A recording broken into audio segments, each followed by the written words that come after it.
We're on. We're in. Happy Sunday, the 7th of June. I am here, and brother Kev is there. Hello, Kev. Good evening, everybody. How are we? Hope we're well. On this sort of fine Sunday evenings. Not really sure what he's doing, but it's all good. Good to see you. A few people in the room. Nonna, Jar, or J.A. Who else have we got in? Alan, Mr. Blair, how are you? And I do believe Robert Barker. Hello, Robert. How you doing? Good to see you all. Welcome.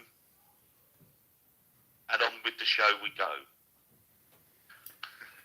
Oh, the show, yes. I feel like jazz hands is needed there. Little piano interlude.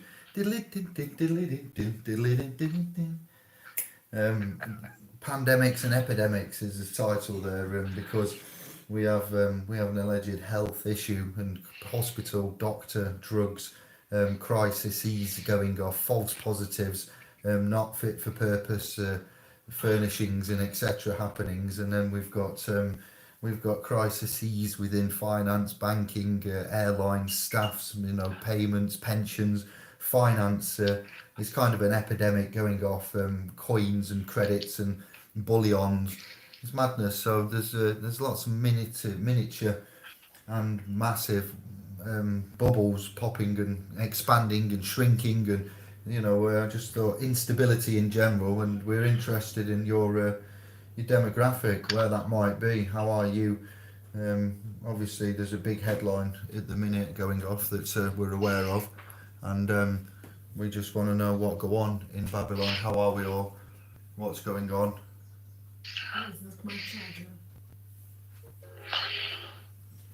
So we thought we'd come and say hello. We didn't go live last night because I was tired, and we dresser.com say hello, and then we thought we'd come in today a bit more energised and see. We got news there. We got the three monkeys in the form of Cummings and Johnson and Gove, haven't we, Kev? So thank you for the tag on that. And there's lots in the mix we can chat around if there's any comments in the room or questions. I have answered emails and been on to the platforms. I haven't addressed Facebook and Tube as much as I need to, so I have outstanding things to do there. But I was on a cast with Claudio and sister Karen from Unscrambled that I need to catch up with. So we're getting there. It's all good. But I just thought, you got anything you want to chime in with on any of that, Kev? Be my guest. Well, just about the three monkeys. That video. I mentioned it to Dave a few days ago, and then I sent it over as soon as I discovered it again. That's, if you haven't seen that, people go and have a look at that. It's just unbelievable. What do they take us for? Or how are these people controlled? Because if they are controlled and being told what to say, they must feel like twats, because the stuff they're coming out with is unbelievable. Trying to back each other up. It's I can't believe. What do they think we are? That's what they think we're buying. It's tragic. It's so bad, it's funny. But the story, that video, you've got to see that with the, Cummings and his little expedition to check his eyesight, and then Boris backing him up with, it just so happens I now I have to carry my glasses around, with me. I've had to wear those since this terrible bump that I've never had. And have you ever seen a picture with Boris glasses on? Ever? So that's just, and then Gove, oh my God, he should have been hung right there and then. Goes, oh yes, I find it quite reasonable. I often go out for a drive to test my eyesight. Oh, that's it, you go out in your 2-ton death machine when you can't see properly to check. You don't go for a walk and have a look at some signs and stuff and that, where you're not going to kill anybody, but you jump in your fucking car and do it, don't you? Of course you do. You should all be done immediately for driving without due care and attention. Recklessness, wrecked endangerment. By your own admission. Fucking idiot. Oh, sorry. French came out that Yeah, it's an insult. Well said to all extents and purposes. They backed each other up. That's what a crown agent does for another crown agent, and they get themselves into such fucking Red Bull. an unbelievable situation where anybody else in that situation would be persecuted for infractions on acts and whatnot, with the assumption on the persons. We call that a charge notification would have been issued for infractions because you don't often hear us go and sing about the common law and say, but there is a common law premise, the obligations of common law to be upheld, and that's under like a public trust, if you like. So out there is a trust running that we all will not just randomly turn around and start beating and looting and shooting and taking one for coveting thy neighbour, so to speak, or in such a way that it leads to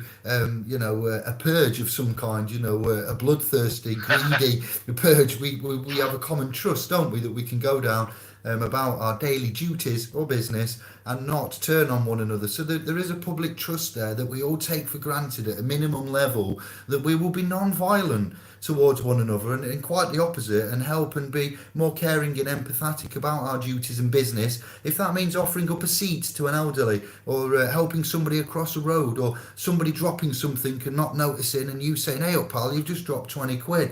I've become the resulting trustee of that money, which I know is not mine, and I'm going to give it you back. So there's a public trust out there running, ultimately, that we need to recognise is in existence, and with the common law duties, obligations in that, we uphold and stand by that. These guys, on the other hand, you see, don't seem to recognise the most basic premise of being alive, which is not to cause harm, injury. Well, through now, how do we, the legal side of it will argue it's not murder. He didn't mean to do it. He was just purely an idiot. So because he's an idiot and 1 million people have died, that's just merely manslaughter, not murder. Murder's when he planned to murder the million, and he premeditated it. And there are certain markers of which they can seem to differentiate between, but with these, there's none of that. There's no excuses. They are purely, what's the word? Unqualified is one to do a job. If you've got an advisor in the form of, Lado there, Cummings, an advisor, a prime minister, what he's got access to and the power, the alleged inherent authority he's got through the system of.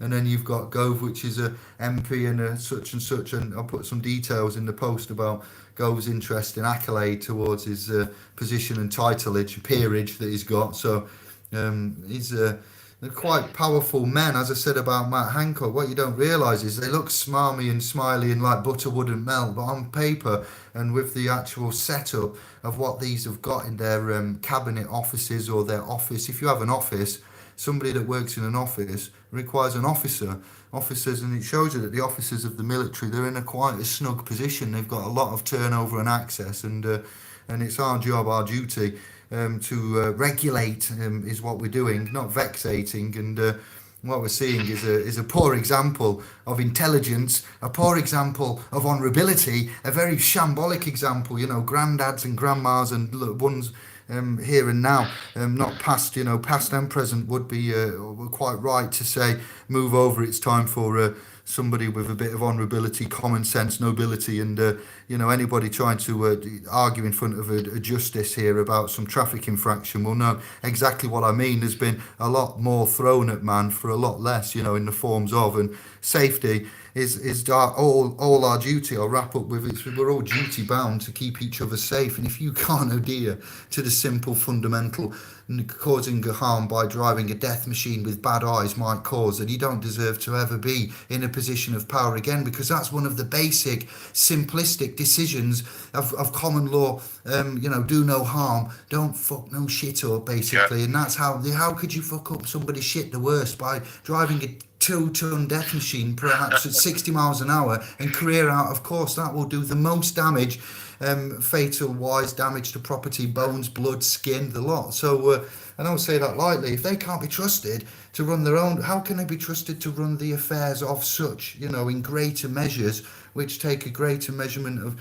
I need Hitchens, the ghost of Hitchens. I call forth now for the finisher. Sorry, but one day I'll get there. I yield. I've just noticed a new revenue stream. Yeah. We must now go to the parents of all the members of Parliament, right, and help them bring cases against all the public schools they sent their children, get their fucking money back, because it's clear it was wasted. Yeah. Educations were pointless. They're fucking thick as shit.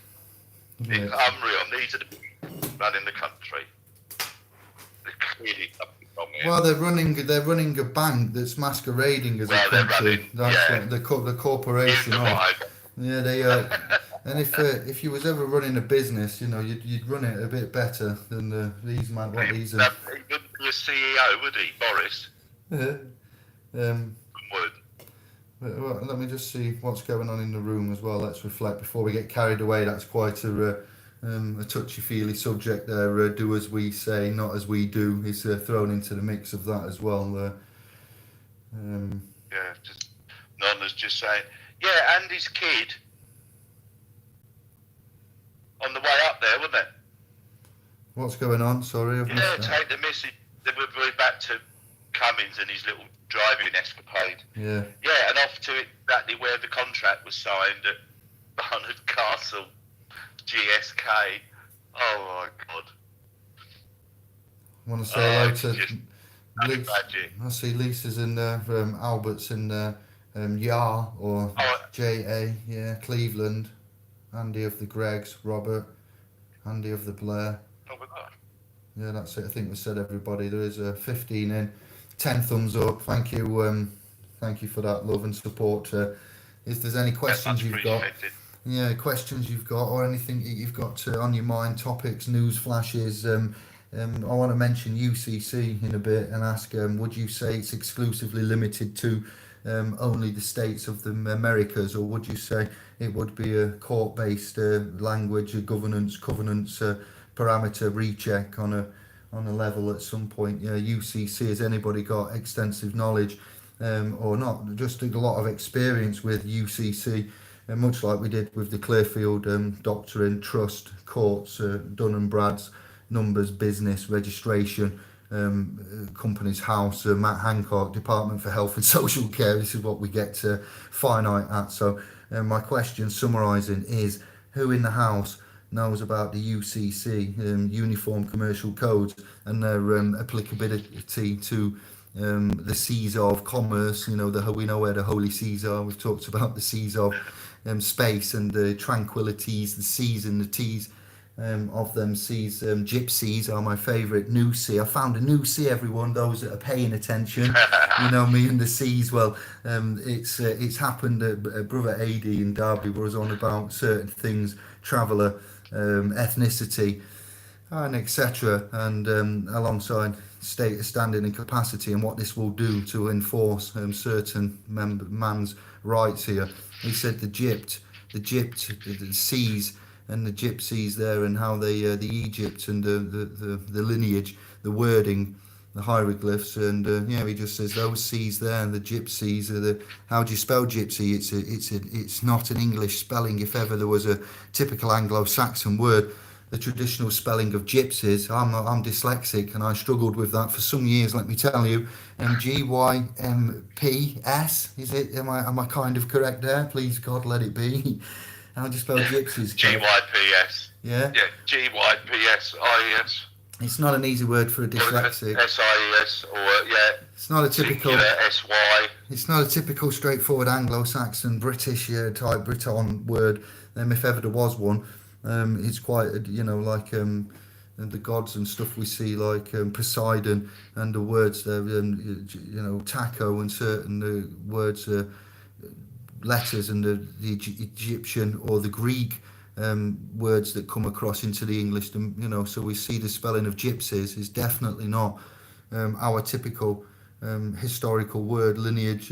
Etymology to it can be traced from, so it's just another sea, a sea of gypsies that have travelled and interest and accolade. I don't know where I was going with that in reference to, but just to let you know that I found another C, and I don't know if you see my C in gypsies, but the C's of the gypsia and why that is not a typical C. And when you look at Escotia, Nubian empires, banishment, obelisks being in Washington, London, and Vatican, obelisks from where? From Egypt. And it's not just there's a synchronicity there, a reason for the code in the codes, and they dragging those obelisks to put in their gardens to say, look who sits here, in the power structure in that obelisk itself. So those of you thinking, but it's just an Egyptian, it's an interesting Egyptian linkage and a gypsy, and why they would be here then just makes me think AD, Derby, some of the things we chat about just makes me go, madness, isn't it, when you're looking. Yeah, it's weird where you end up and flow to and then chatting. The thumbprints is, how it pops out, principles, but I'm looking in the room for questions and comments or any critical criteria that we may have missed or that Kevin is needing to reference with regard to the departments of, and anybody with help that's stuck. We can give some information, no legal advice, what, but anything else we'll have a go at. Won't we, our kid, our brother? Indeed. I did that. I said, what did I cover last night? Just to give a shout up. So, one of the, Graham had a call with them. I think it was Thursday or Friday, and they're getting a bit. They're trying to get a bit cute. So if you're speaking to Atos, they're basically putting it. They will possibly tell you that it is mandatory, but it's not mandatory from them. They're talking about the DWP. So it looks like they're trying to do some deflection stuff at the moment, just being awkward. Because the weird thing is, we know we've had 4, definitely 3. I think it's 4 direct. No, it's not mandatory from Atos. So, obviously you speak to different people, and but yeah, they seem to be putting up a bit of a fight, and you've got to be careful. It transpires they're saying things to you like, okay, so do you want us to cancel? Do you want us to cancel the appointment? And of course, if you say yes, then they'll go, customers asked for appointment to be cancelled. That's going to go to the DWP. Your money's going to get stopped. So be aware of the language they're using. Don't, you say, no, well, no, I'd like, I'd be more than happy for it to go ahead as long as the rightly qualified people are there. And then, more than happy. And if you conditionally accepted, you can bring up that, well, you've still not responded to. So eventually they said, okay, we'll cancel the appointment. So if they cancel it, that's a whole different thing. But if don't, just listen to, anybody's in the unfortunate position where you've got to speak to them and they try that tactic over your assessment. As I say, this seems to be at the moment because they just seem to be doing telephone assessments, which seems even more ridiculous. How can you do a medical, and it should be a medical health assessment. Yeah. But that's why they only call it but they're still overriding medical health assessment. So that's the trickery. So just be careful with what you say to them. Never say, oh yes, I want you to cancel the appointment. Skirt around it. Well, not particularly, because, I've got no problem with being assessed. But it has to be with the right people. So yeah, just watch what they're doing. It's the old tricks that they can cut you off. So just be warned, the bastards. But as I say, ultimately, you would probably, what's going to happen, you're going to end up going directly back to the DWP and doing the 2 questions with them. Now, they might tell you it's mandatory. Yes, it is. It says so. What? Question 2. He's back. You back, Kev? Hello? Breaker. You back? Yeah, you had a right. brief interruption. Yeah, so question, but I think ultimately they keep getting deflected and they're just going to go, oh, you have to speak to DWP. So you going with the 2 questions. So even if the DWP say to you, yes, it is mandatory, then you come on the second one because obviously it's not disclosed that you're going to idiots and they haven't told you it's a requirement for you to hand your healthcare away from medical professionals to unqualified healthcare professionals, etc., etc.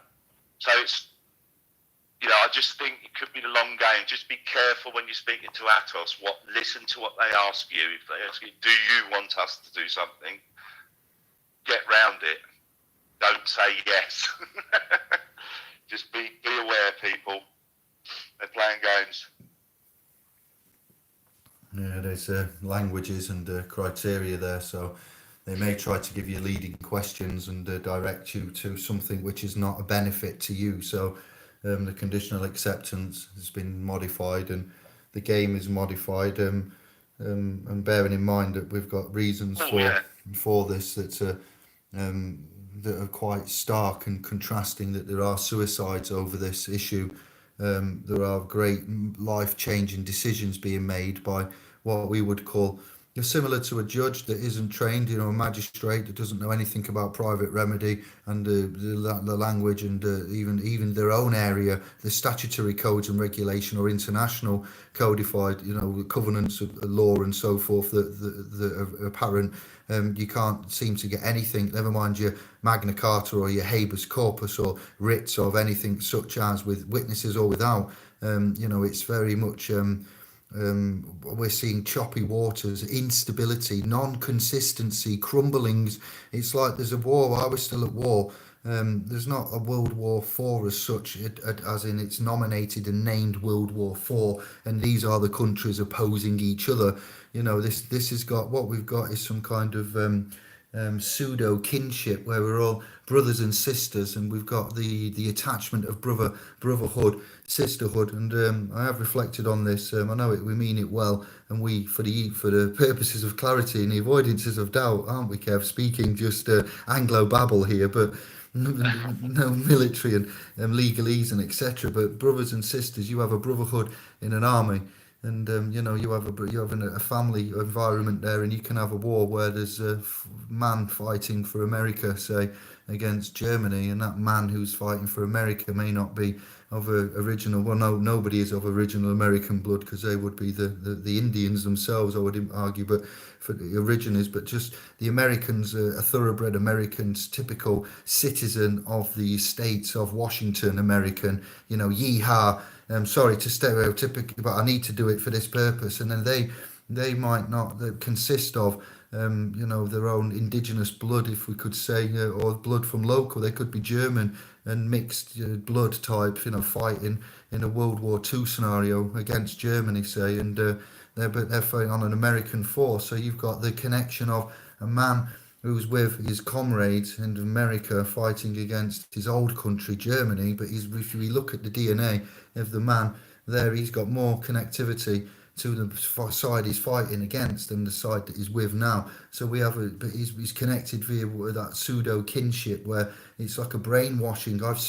We can see there's great speakers and people have put man against man, mind against mind, and position against position in a great many war-like ways. So I go back to my original note. Are we at war? It seems that there is a faction of several little different wars in different areas that are crumbling each like major leg of the table. If we was having 4 legs and there's 4 major tinier wars going off simultaneously, and everything around us seems to be a bit like Aliens 2, where they're trying to track the walls of the aliens, and the trackers are picking up movement from all around, and he says, I can't get a lock on them, man. And Poe wants him to lay down the suppressing fire because they're in a chamber when if a bullet goes off, it can blow the whole place into a nuclear core meltdown, and the whole walls are moving without their animals, they're everywhere. And I feel like we're in that scene where we need fast gas to go, let's rock, and get us out of there. And I'm sorry to go James Cameroon and Alien style on you, but I do feel like that man with that thing, and you are the cadets around me going, what we're doing, Dave? And I'm like, well, the walls are moving, and the man says we can't fire, and everything's moving and slippery and snaky, and we need to rock on. That's gas. Hello, your time to shine, I yield. Yeah. Can I just backtrack slightly By all on means. the DWP stuff? Right. It seems, as I was saying, that they're doing telephone assessments at the moment. I say, which is obviously ridiculous for people with physical and other stuff you can't see over a telephone. But anyway, they're also notifying you by MMS, possibly email, probably phone, of when the telephone assessments will be. That being the case at the moment, then I think it's fair that you can convert the document into an email and email them the conditional acceptance. The revised one, version 2's up there now. So most program, Office, Word, Apache, that sort of thing, have a option to convert to email. So I would suggest, if you do get one of these texts, then convert the doc to an email and give them a conditional acceptance via email, as that's how they're contacting you at the moment. So I think that's fair to do the same rather than printing and sending letters, etc. Just do it by email. That's an incredible assessment. What I wanted to add. An assessment via a telephone. That's just wow. It tells you everything you need about the assessment. Benefit. So how can somebody cut you off over they decided on a phone call that you were fit for work? That's. I mean, how fucking ridiculous is that? At least we could have a video. You could at least stretch to a video link up with the most of even though you wouldn't have to accept that, but just hear me out. The technology that we have, if you were to be wanting to assess anybody, you do, like you said, you cannot see over a telephone. So if you submit to these and accept and submit the forms and submit the consent, do you submit and consent? Because you normally submit a form, and that would be the submission of rights and then consent. So that's definitely a naughty way, a very, well, we would call administrative, purely administrative, non-medical question and answer ultimate tick box exercise. Is that being blindfolded and only hearing yes or no answers to surmise the well-being and state in such a way as that. So that is not something that is fit for purpose, I would argue, again, unless it's for lining somebody's pockets. There's a furnishing again going off here. We can clearly see and demonstrate. I and Kevin could not, I don't think I could, Kev, anyway, assess somebody over the phone with tick box answers. You need to see a great many things. That's what I mean. Wow. That's what I mean. At the end of the day, this is why they're called an assessment. They don't say, we need you to attend a medical assessment, because they can't give a medical assessment because they're not qualified. But you've had a medical assessment if you're signed off and disabled, ill, whatever. If you're signed off, it's on the strength of consultants, etc. Medical assessments is what you've had. So that's the trickery when you come for an assessment. We're not telling you that it's with idiots who are probably getting a backhander. But that's what's going on. So that's all we're doing is going, well, what sort of assessment? Well, so then you're forcing them. What sort of assessment is it? So if they say a medical assessment, you say, well, what are the medical qualifications of the people? Of course, they've just shot themselves in the foot. So it's nothing but, because what you would require is another medical assessment by equally qualified people, as you've seen before, to determine whether, or to argue, no, the other people were wrong. But that's what you need, a medical assessment. That's why they don't call it a medical assessment. It's a trick. Right, yeah, thank you for going over that, and I'm sure we'll get some feedback in the usual avenues and ways through the comments, email, Facebook group, and the .com. So there's a question by Emma that I want to answer, saying, can anyone recommend any books on common law? I've got a 20-year-old case I'm still fighting as it affects me today. Thank you. So, number one, good Lord, you must be drained. A 20-year-old case would leave some baggage, I'm sure. Good on you for that perseverance. Are you a Taurus by any chance? May I ask as well? Wow. Can anyone recommend any books on common law? Well, we find I found teachings and findings of the Ten Commandments, the common law, the Old Testament, the New Testament, stories, common law, do no harm is written and referenced by Jordan Maxwell, and also now Christopher Hitchens is saying that the teachings of Confucius, the China man that basically was Confucius, is a legendary scholarly type pre-Christian, pre-Catholicism, Eastern Asian legend, which was really truly a man and a teacher responsible for a great many teachings and comings of intelligence and consciousness, even though Constantine, Confucius and Copernicus, much like the three objects of certainty and the three C's of a trust, we've got the three C's of history that I noticed are very relevant for Constantine, Copernicus and then Confucius. So Confucius's teachings are found amongst other, like Buddha and other deities. Let me think: Plato, Aristotle, the Iliad of Homer. These teachings and Lucretius, they're not just Socrates, although he's possibly another fictional entity. The ones that we know are definitely men. That they might that even partly due to Renaissance as well, all the way through. We find the common law is what, well, it's a funny thing because there would be what you know you can and can't do. Like I said, those three monkeys, a butcher, a baker, a candlestick maker, the crown agents covering their own arses very badly as well. We uphold better our morals and traditions and strengths. Banter that we have, Kev, than those three. I think they actually they got the wrong team in, Dave. What a joke! So we'd say that the law is what we follow. They're universal. When you get into Hermeticism and the Hermetics and the codes and the what is it? The original phonetic Hebraic and texts of before English and so forth. And you go, I don't fully understand it or command it, but the scriptures, the picture glyphs, the hieroglyphs, the cuneiform text, and everything that's there, you'll find the laws repeated, the same stories and messages repeated. So that's how you act like laws, and you find them naturally within the Fibonacci and the phi, the different measurements of maths that we found, and the pixelated and the fragmented, and fractional mathematics, vortex, Teslas. There's laws. Mark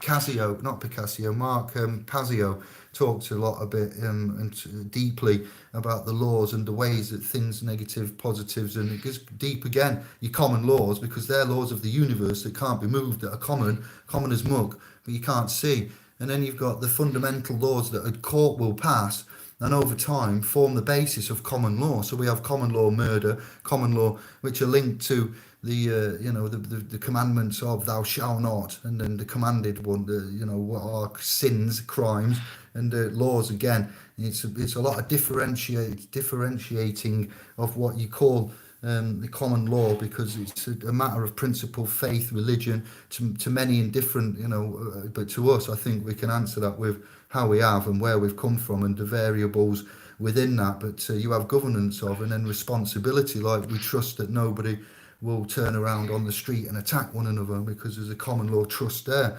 The common law duty of obligations, you're obligated under the common law of the thou shalt not harm, and murder, kill, rape, pillage. There should be at least 50 commandments if it be rape, but it's not just, it's almost, is it written by man or is it written by God? We'll leave it there with the Mosaic laws and etc. But there is no book on common law because Kev, do you want to say but your views on common laws, or how you would differentiate between your governance?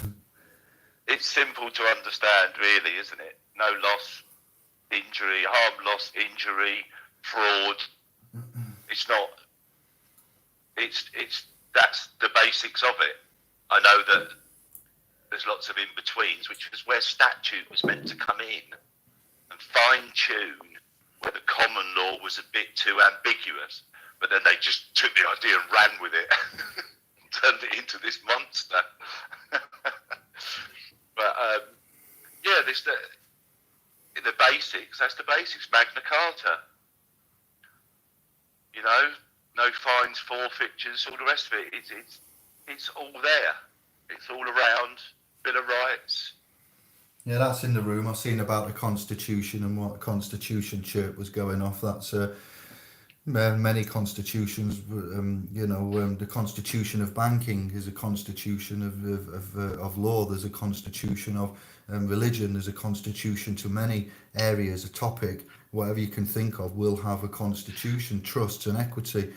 Governance of there's a constitution, yeah, to aspects of tort law, to contract law, to trust law, to religion, to banking, financing, the bills of exchange, the bills and orders and finances, but military give orders, and you get these mix up of worlds. And may I just say that I heard a brother say the things about shepherds, and because I was on about chiefs of staff, I found this great that he happened to be talking about flock and folk, and a shepherd looking after the flock, which is the lamb and the lambs. He says, "Why do shepherds keep lambs?" He goes, "Because sometimes they love them a bit too much, and they fleece them. Right, right. They fleece Yeah, them they before they fleece them kill them." first. Oh, what? And I'm like, no, the flock, the folk are the flock then, and you can be the lambs, and you can get fleeced before you get killed. And I'm like, surely it can't be so callous. And going on about yeah, such things as and wordings and positionings of, and I was like, just like that's a great one to put there. That why do shepherds keep the lambs and the sheep? Yeah, and what do they do with them? They fleece them and they kill them, and they enjoy both parts equally. I dare say. So, the terminology. Are we being fleeced? Oh, you've been fleeced, and yeah, the flock, the folk, ever so simple, good folk out, expressing themselves at the minute, thinking they're doing the right thing, but there were ways and means. So so now when you've been fleeced, it's actually say, right, you've been fleeced, which is exactly what's meant to happen to you. Lambs and yeah, slaughters and madness. Sheep, yeah, shepherds, chiefs of staff. Though you can't escape the fact that the shepherd is the man. When I've said village chief, the shepherd is the man with the stick there to batter down the fences, and shepherds, typical stereotypical American stereotypical shepherds. That's two I don't normally do, but there you go. They do have a stick of sorts, hobbling along maybe, or for the land stability. And a dog, Shep, we all know come by, and here Shep, obviously, a given. Come by. One Yeah, man and his dog. watch Uh, it. that's another story, I think. But just for common law and things like that, yeah, shepherds and flock and governance and codes and books and how you read that is each culture has its own. But we got some other cultures stories to look at now as well, and laws, natural ones. Britain, England, UK are all different jurisdictions there as well. So the crowns, which crowns? We seem to be. If I may say, I feel like we're stood in a whirlpool. We're all in the centre of a watery whirlpool of activity, and everything around us is moving at great velocity towards us, and it's all singularizing to us as it ever changes and velocitates towards us, getting faster towards the middle. So I don't know about you lot, but kings appearing and what is going on. When I've labelled this pandemics and epidemics, demographics, there's something in there, the finance and the health and the monarchy and the rulings and the bankings and the safeties and the trackings and the datas and the SpaceX global launches of, and you seem to forget, some of you, that there is these remarkable discoveries we've found since, like the ones that claim about the Big Bang, finding the Higgs boson, and this quantumized mathematics that is now taken over from classical mathematics and languages and conceptualizations of which I'm not qualified to speak about, but we call synchronicity. And the Santoses and other speakers that we've had and other channels that are chatting and noticing and seeing that there's a great many magical things going off, and the whole possibilities of yeah, what other speakers have mentioned.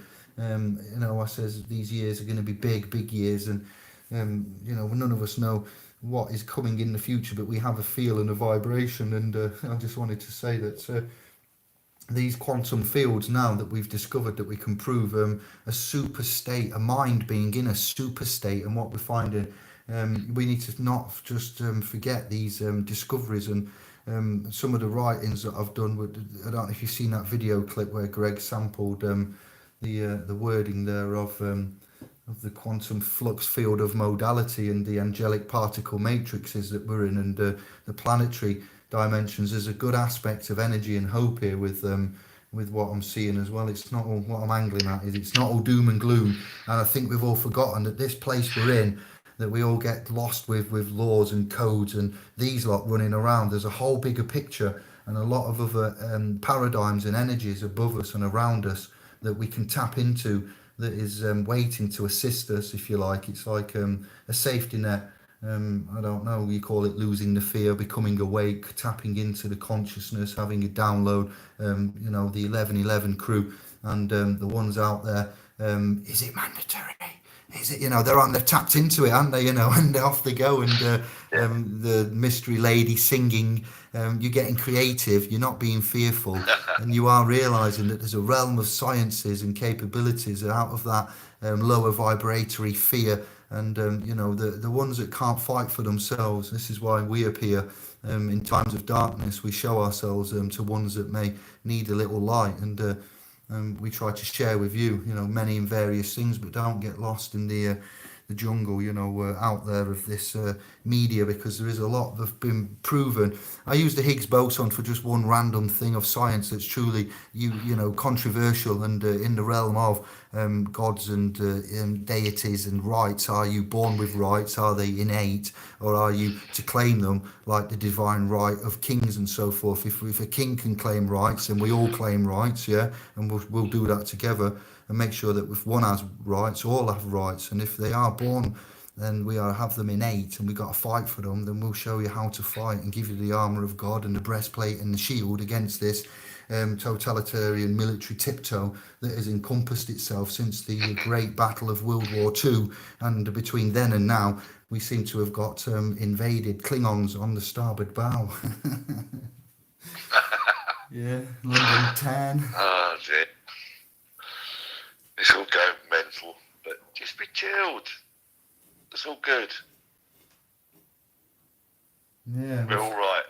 We've got some good positions and some good plays to make, but it's not home free. Bits of paper, just bits of paper, aren't they? At the end of the day, I hear what people are saying. There are bigger things in the mix, and I'm just going to read the room and see if there's anything needs answering, or if you've seen out, Kev. I'm just scrolling. Yeah, I've been backwards and forwards. Like, hang on, where was I? 2140. I know where I was then. I'm reading something now about the comments about Emma, and something about, let me just catch up because it looks heavyweight stuff that's being talked about. Murder, we're talking murder, the word murder is mentioned. I'm just scrolling up to see. Nice. Holding 10 months, something daughter. I've just got some comments now. You wouldn't come on YouTube to get legal advice. For one, there is no legal advice, and the things we talk about are rights and titles to property rights. That's something that's well out of the depth of this channel, the room, and Kevin. We can comfort and we can give information, but there's no legal advice, or we are in law here. We deal with positions and claims on titles and property, and how to reclaim, like from the assumed position of pair rents, the pair that rent, that have guardianship over in their legal positioning of trustee, beneficiary, since the beneficiary, the trustee, and the settlor positioning, and the misconstrued, the positions we have. Then I just think that that in itself is when life is lost and you need to claim titles too and manage that, then that's as bad as it gets. So it's too far gone at that point for us. It's too far gone. Not that we're saying it doesn't count, it doesn't matter, but we try to stop death from happening is the point. So when death occurs, it's gone beyond the point of our help. Go on, Kev. Yeah. Over to you. Yeah. I've just seen a comment on here from Alan Blair, which has got my back up a bit. So let me just have a little fucking word with him. What's going on? What are we doing here? Examining the benefit system. What are you talking about, you dickhead? Where's that? What's going on here? It's nothing to do with scamming. Nothing at all. There's criteria you've got to meet. How dare you come in and say something like that? Well, what has he You actually idiot. said? What has he actually said, Kev? What are we doing here? Scamming the benefit system? Why are you advising on benefits when we want access to our trust accounts? Get fucked. All right, I see. So whereabouts is that? Fucking twat. He's not normally vexatious. I'm just wondering if you may have accidentally got it mixed up. Whereabouts is the comment, brother? Yeah. I mean, and that's what he said. Yeah. No, we're not. And if you'd ever listened to anything, he'd know that. The bloke's a dickhead. Yeah, there's no scamming. It's trying to get man access to the credit that they are the principal of. So you pay into the system, you pay the taxes, and how was it? You know, if he's made a claim that somebody's scamming, it would be a bit foolish to come on a public broadcasting system that anybody's got access to. And yeah, I'm just going to scroll up and see if I can find a comment from him, Kevin. What are we doing here? Scamming the benefit system. 2145. Yeah, I got you. So sometimes man doesn't mean to offend, you know, it's such as the way that you've taken it there. I can see how you are, but he may just be asking a simple question. Are we talking about benefits? And he's not really used any manners. No, then why are you on benefits? Scamming the benefits. I know exactly what he's saying there. Yeah. So if he wants access to his trust account, can he, when he says you need to be able to prove there's a trust account and then manage that claim effectively. Wow, we're not here to publicly announce how you do that, Alan, but we all want access to the trust account, Kev and I, and you included, yes. That's not quite the way to go about getting it. I see what you're saying, Kev, I'm with you now.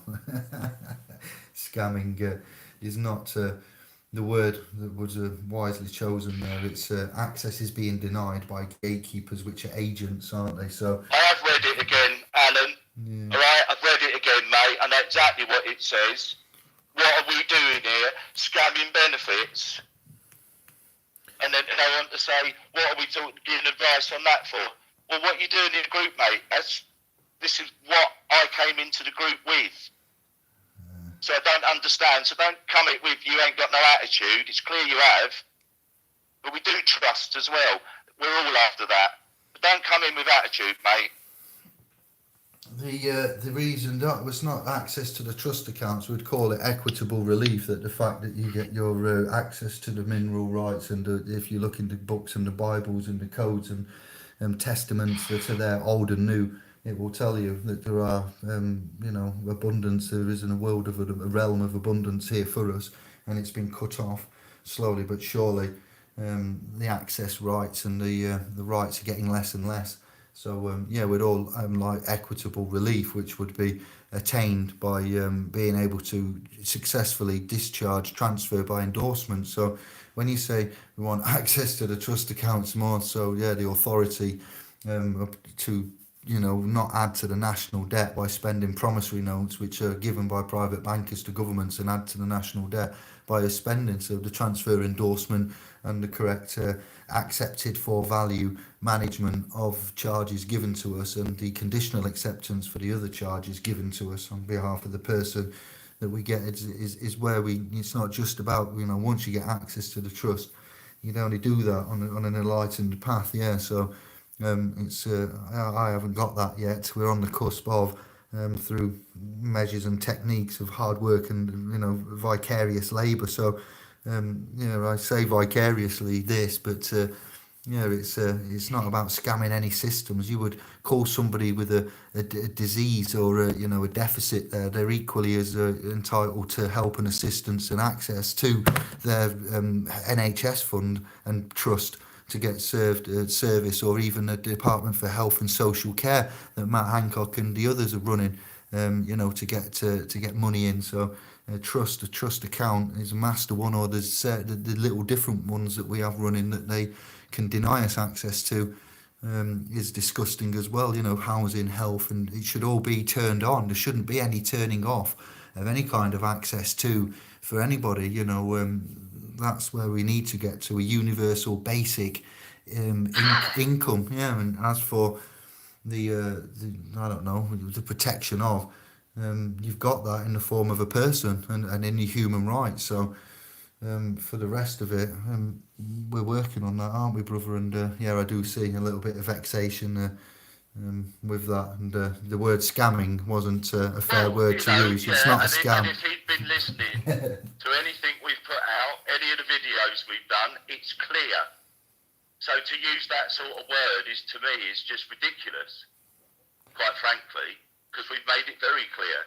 It's got nothing to do with that. It's not about getting away with anything. So to use the word scamming, mate, was provocative, quite frankly. Yeah, it's not, because there's millions of people, mans, that are getting affected by this, that can't have access to the simplest basic human fundamental rights, and that's their house over their head and food in their belly, because they can't heat or go get the access to, because systems and administrators and agents of which they are, they're not working in their benefit, but yet access is being denied. So then that causes a loss of life through health issues, complication of health, depression, anxiety, suicide, and general neglect. So that's why we get in these positions as well. It's not the ones that are being scammed are the taxpayers that pay 2.4, 2.6 million pounds for their beds that the NHS charge of them, and how much budgets these health ministers and privy council members have got, and furnishing the pockets of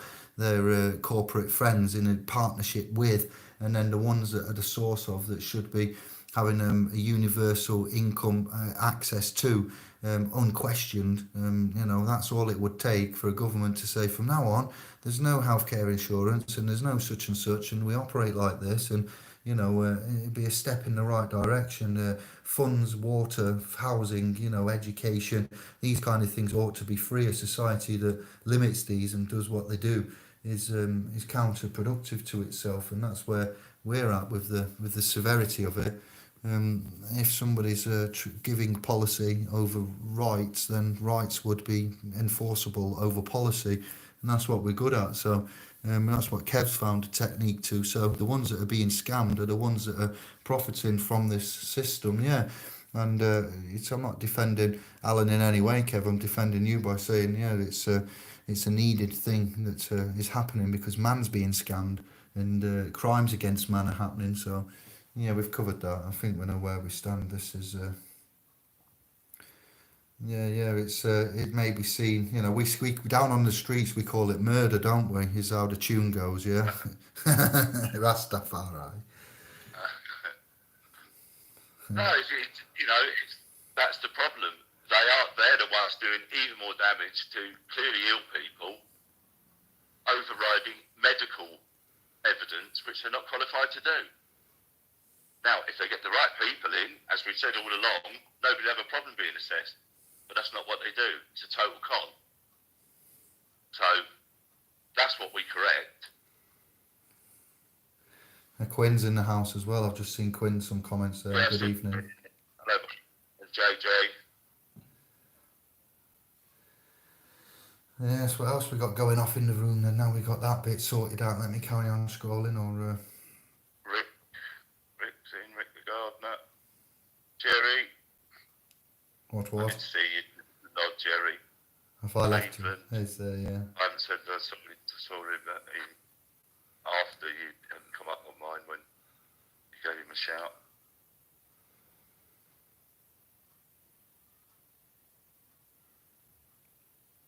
That's all good. I'm just checking. Yeah, I'm scrolling up and down to see if there's any questions, comments, feedback on this Day of Sunness.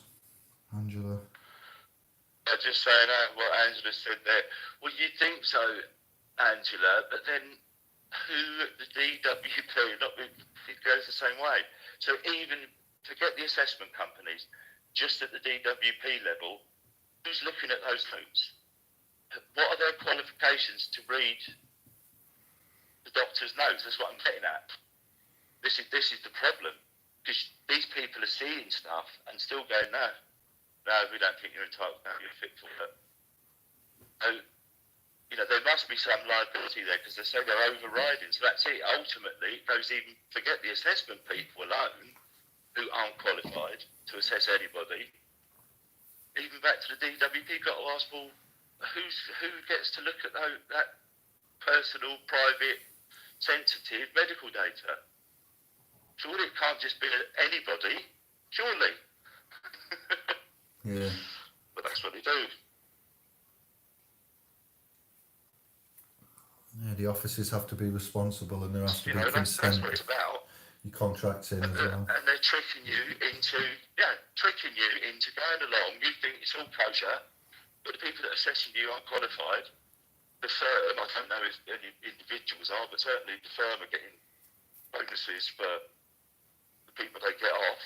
That's how this shit worked, on top of whatever their contracts were. And it's all moody. They're not qualified, but you know they haven't disclosed to you, and it cannot be a requirement in law or anywhere for you to hand your medical healthcare away from medical professionals, i.e., consultants and GPs, etc., down to healthcare professionals, which is nobody. I mean, a nurse is a healthcare professional, not a medical professional, but that doesn't qualify them to assess anybody. They can't diagnose, they can't prescribe. I know some specialist nurses can prescribe, but they can't diagnose.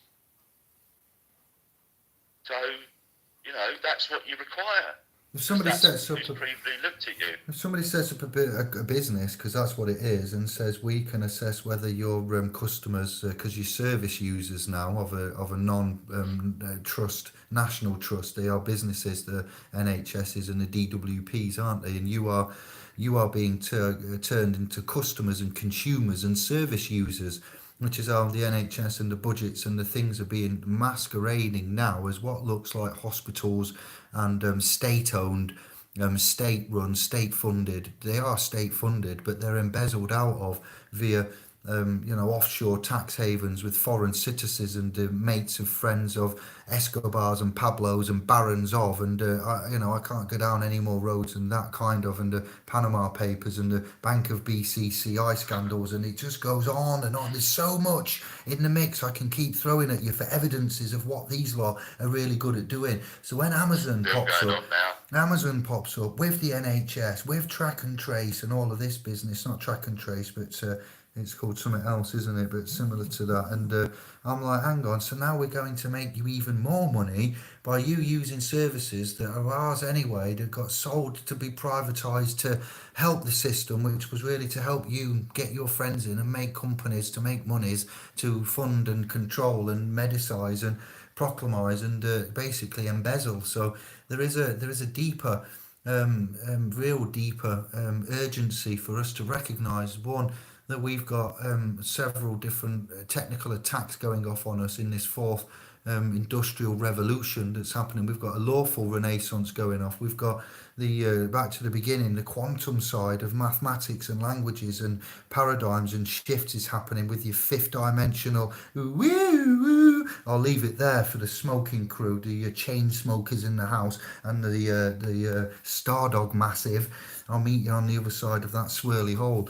And then you've got the quantum side of language going off, which is the other side of the physical man, know thyself, tree of life, tree of knowledges are both kind of, I don't know, if you had two wormholes pulling into each other or something, two different objects, pulling away from each other or pulling towards and resisting. It's what's happening here, and we got a lot of stuff in the mix already, but it's meant to be, and we will come out of it, in the ways and the defence that you have if your rights are to be fought for. And let's face it, because they're not recognised. If you don't tell people, establishments, corporations, venues, courts, businesses, judges, officers, state troopers, self-appointed authoritarians, do I need to go on? If you don't tell the empire's agents who you are and what you are, you have a hard time. And if you don't know what your rights are, and you can't tell them that they're treading on your rights and that their rights end where yours begin, and you don't know where your rights begin and where theirs end, we're going to get into a bloody mess. But no nice way of me butchering that up. And it seems that man, fundamentally, is speaking different languages to different positions here, when we've found that there is one kind of between us all. It's not my way and it's not Kev's way, but to go back with Alan and others, there's a language out there, and there's a lot of different tongues, folk tongues, languages being spoken in the guise of English and commerce and babble. And, going back to the shepherd and the folk and the flock and skinning and fleecing, well, when you find out in this realm that there are words like chattel and cattle, and some fucker has got them words mixed up. Sick little shitbag is what they are, because it comes in, sorry, but it comes into the church speak as chattel, and the animals in the agriculture as farm man and chattel, and his sheep and his chattel. But then that means that you are property of somebody and you're a slave, and you are worked, and it's quite dirty, isn't it? The way that when we find the deeper little bits of the man and his flocks and the sheep, and others have said this, these aren't just my words, but I'm emulating what I've found and can stand upon, and say that it is a bit of a dark setup when you know that these people fundamentally, through their Oxford, Harvard, Cambridge, Eton and Privy upbringings, side of life, the pork farm, estates and apple yards that they have, fields of cannabis being grown for medicinal use to be shipped and exported out of the country you couldn't smoke it in, and etc., to show you how double-edged these people are, that they consider us as farmyard animals, to be children, childlike, lost peasants and have-nots. So when you look at the system there and the language and the way that it has written about us, that shepherd and the flocks in that book is giving you a clue there as well. And when I found the word chattel and the words and the ways and the speakings of and being fleeced, and the lamps and the lambs, and you've got to work out which way you're going to be going. It's an interesting little bit of a position in there when you come full circle again to chattel of the church and the courts, and honey wedlock, all right, wedlock, honeymoon, wed and lock, wedlocks, farmyard animals, giving of animals at a wedding for the matrimony and getting engaged for the bride and the groom and the father, and asking for permissions, and the way that it used to be done. Even that's quite symbolic in itself, which was wedlock is not to do with marriage, wedlock, marriage and matrimony. It's something to do with agriculture and the wedding and the locks of the animals, and it's all madness. It's where we are and how they view us. So we want to break from those dirty little ways of pigeonholes and languages that they consider the Jews and the Gentiles, and the ways that the certain religions and faiths put. I'm not here to slander and slate, but it is written and codified in such a way that when you find out, it's a bit like a horror film, a silent horror film, because you're generally on your own and it's early morning, and it's like, Kev, you're laughing. Yeah. Bless. How are you? Yeah, making it up. Like a horror film. Like a black and white Chaplin or something. And like, these poor fuckers have just found out the true meaning of the commercial realm of intercourse and chattel and flocks and shepherds and chiefs of staffs, and it goes deep, it goes really, and these mans have been doing it thousands of years. We're the ones that are new to it, and isn't it horrible? And the way that the language in itself is biblical, which is why we come back to these chats.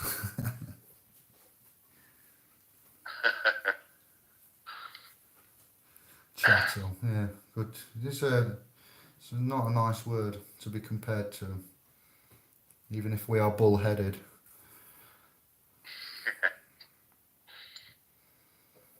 Now again.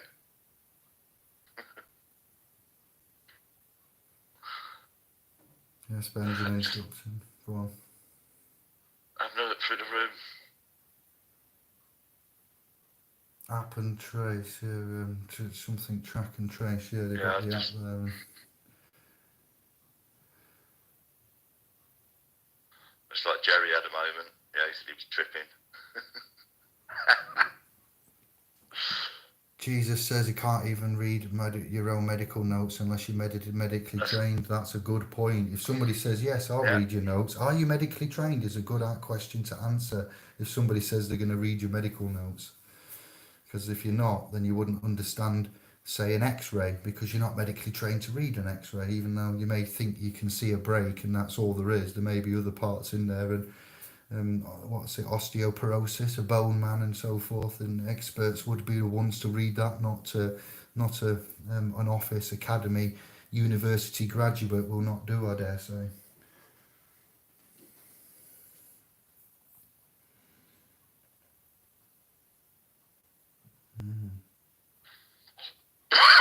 Excuse me. There's a lot of death that occurs from simple operations as well. I did see that comment Well, there.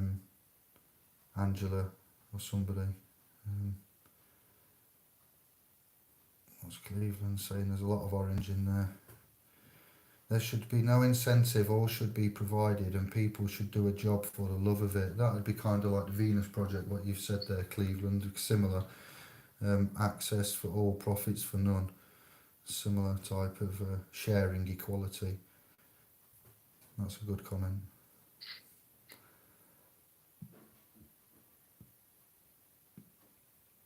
yeah, Quinn's dropped in those. He says, we're all vessels in the sea of space. This comes with faith for a maritime contract. It comes down to how to navigate the ship, or title line. Yeah, bills of lading, absolutely, mate. That's a great comment.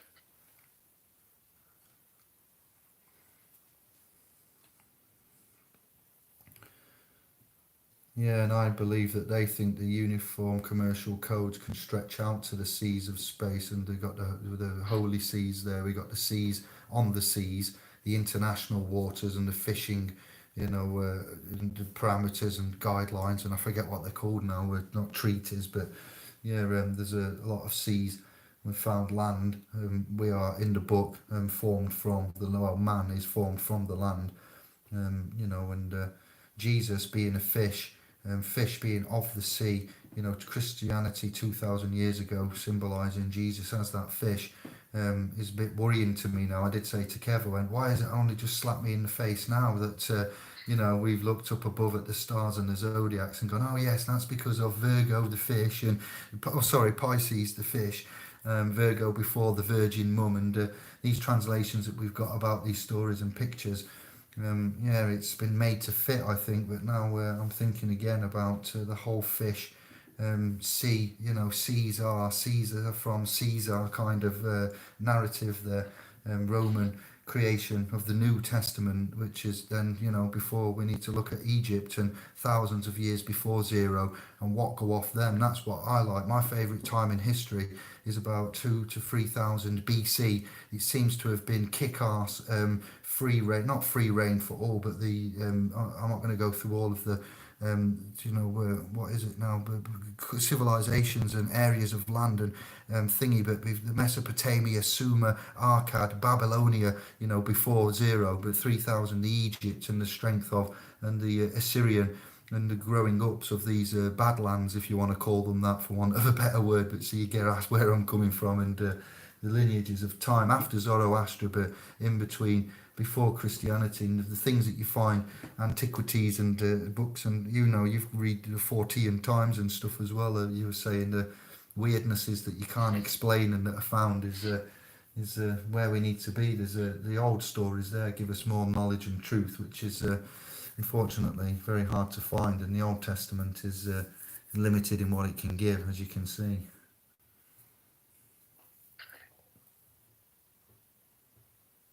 My tooth.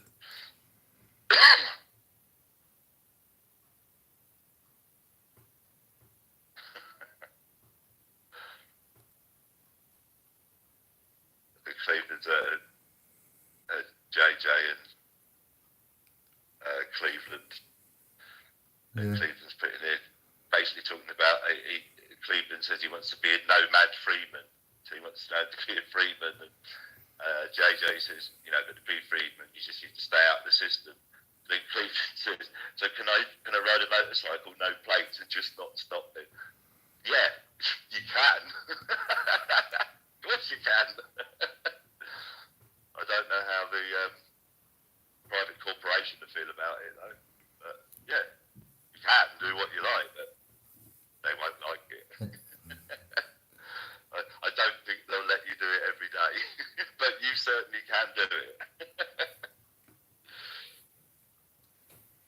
Yeah, if you've got property, it's yours. I've seen quite a few videos. I haven't done it myself yet, but you need to get your property and your rights to and how it is, and if it's not registered and you wanted to test it out on some kind of a let me think, hairdryer type machine, little Vespa, run around 90cc, no damage to anybody really, just to run a motor on wheels, literally.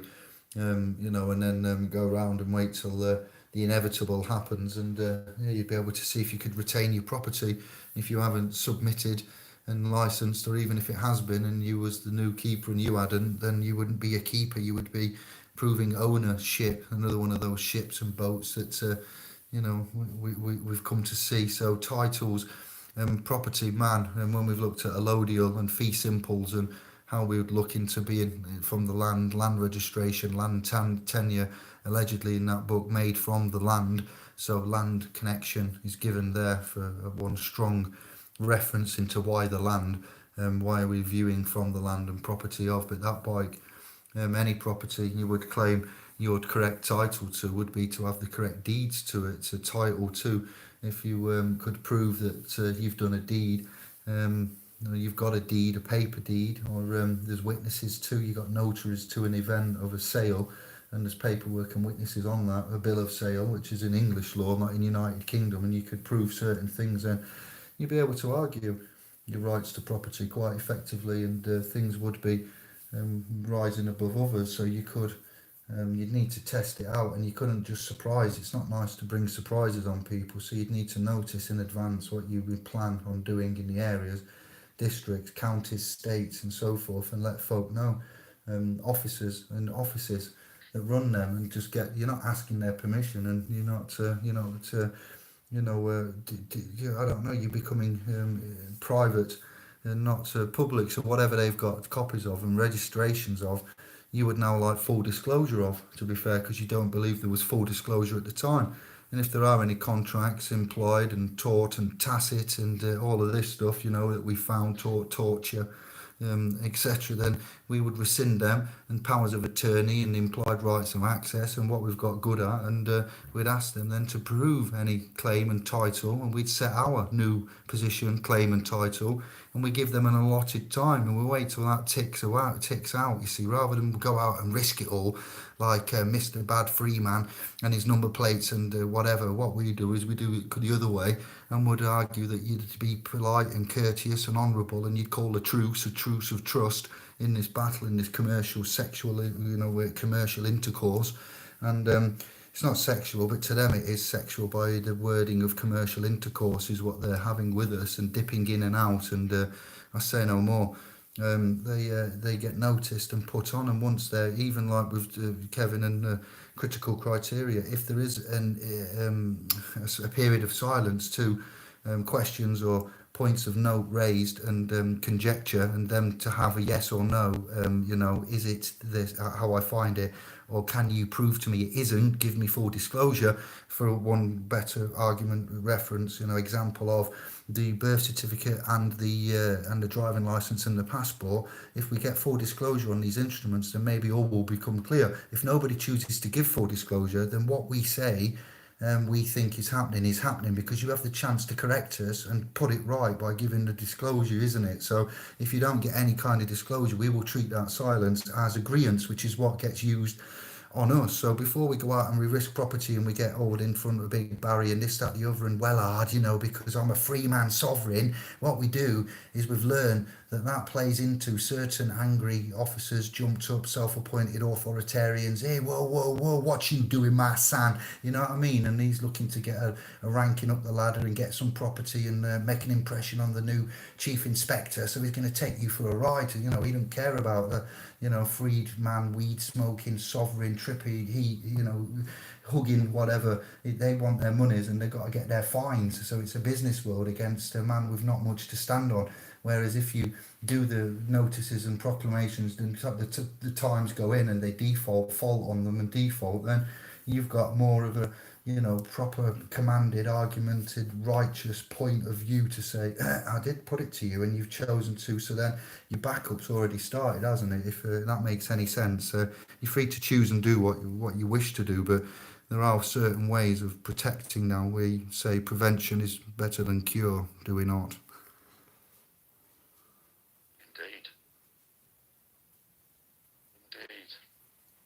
We've learned a bit. We've got a bit cleverer in what we do, haven't we, Kev? That's all, if that makes sense, yeah. road stuff. They say everything gets refined. We've pretty much got that down. But yeah, it is non-vexatious, not matter of fact, relatively polite. Please, thank you. Courteous, honourable, yeah. Yeah. Well, it seems to be having enough effect in all the areas that it's applied to.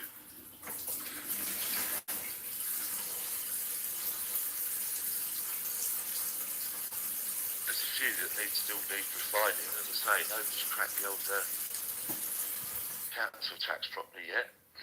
Fill up the Bowser, sorry. I'm going to fill up the Bowser. Say that again. Sorry, Kev. Forgot what I said, mate. Council, something about council tax. Something ending in council tax.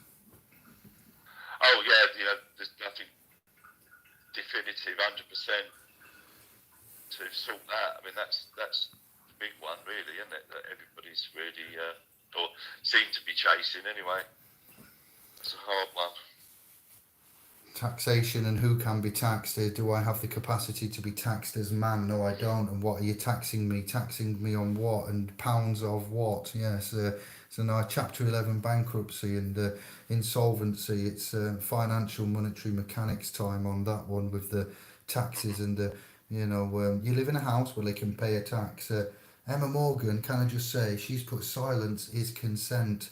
That's one of the legal, I wouldn't say maxims, I haven't seen it as a maxim, but I've seen it in a courtroom scenario, and tacit acquiescence and various things that we've used to give them a way out when they've faulted and defaulted and they do not. So then we say, well, if you fail to provide any substance proof and material evidence of the facts, then that is silence, because you've been given the chance to provide evidences and proofs of claim, and you've noticed of and you've told us and you've threatened, and now we've pulled you up on it. You can't, you haven't got the goods. Yeah, so the silence that they've given, silence is classified in some ways estoppel, deadlock, and so forth. Consent, it's not really. If I'm silent, do I not have the right to silence? You see, so but I'm not in a commercial realm. That's a private right that I would employ, I would use, I would call upon at times to say, on this special purpose vehicle privately, silence is a right. So silence is not, you see, because they've got you on the double whammy here and on the dialect of mess up your mind. Your silence is cast as consent in one aspect of their dirty little seeded rules and languages of the London City Co. You see why we don't play their games, because our silence may be because we would like privacy, and it's a private regard matter. Data that I don't wish for some reason to come out in this effective arena. So silence is a right. I retain my rights to silence. I will not be forced to be compelled to perform to contracts and things that I was not in agreement to, full disclosure, etc. So that isn't a UCC, that's actual words that you can. So your silence is not to be classed as no consent, is what you could say back to them. Instead of being silent, and you want to be private, you would say no consent. I do not consent. I wish not to contract. Politely refuse, reject the offer to contract here today, and I do not consent. Rather than being silent, where we was told to say be silent or say no comment. No comment is classed as a deferred answer, and they're looking for answers in situations of no consent cannot be classified as a deferred answer. And if you are silent, then it can be deemed as some kind of weird, twisted, torturous, tacit acquiescence. So you see, you got to really know when your silence is your silence. And there is, just as can I finish then, the language of silence within a court where somebody asks a question like yourself and you're waiting for an answer and there is no answer. That tells you something, you see. When we've said before the language of silence, do you now see that if somebody is silent, they've given you an answer, but by being silent, which is part of the language of silence. And if you don't know how to do that, then I can't explain it anymore. But to me, it's it messes your brain a little bit when you first get into it, doesn't it, Kev? Indeed. Yes, different situations, and say interview and stuff is you got to be careful there. But I would say they tell you you've got the right to remain silent. The no comment bit is nonsense, because then they can imply that you have something to hide. But if you make no comment at all, nothing can be implied from you saying nothing. So Yeah. I would say in an interview situation, shut your mouth. Don't tell them anything. Don't give them nothing. Yeah, and the silence part is a right. You have the right on a caution, for instance. Yeah, you have the right to remain silent. Anything you later rely, etc. And Anything you do say mm, may be cut down and given in evidence against you. which is why that's not really a fair doings. Here, chat to us and whatever you make. So yeah, it's all a bit twisted in So itself. don't say anything. Nothing.